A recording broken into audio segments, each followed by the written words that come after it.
ஒரு அழகான பெரிய வனத்தில மீனான்னு ஒரு நல்ல மனசுள்ள இளவரசி இருந்தாள்.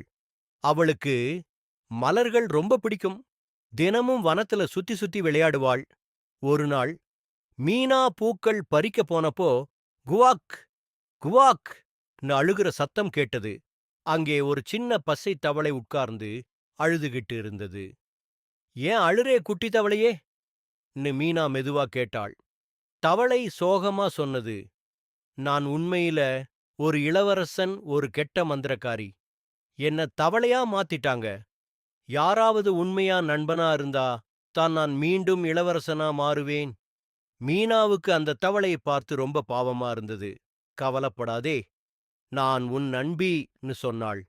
அதுக்கப்புறம் தினமும் மீனா தவளையோட விளையாடினாள், கதை சொன்னாள், பாட்டு பாடினாள், சிரிச்சு மகிழ்ந்தாள். தவளையும் ரொம்ப சந்தோஷமாயிட்டது. ஒரு நாள் காலை அரண்மனை முழுக்க தங்க ஒளி மின்னியது.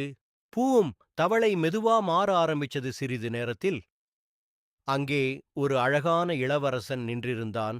"நான் அருண்ன்னு" அவன் சிரிச்சான். "மீனா, உன் உண்மையான நட்பு தான் என்னை காப்பாத்திச்சு. நன்றி என் நல்ல தோழி." மீனாவும் அருணும் சேர்ந்து சந்தோஷமா விளையாடினாங்க.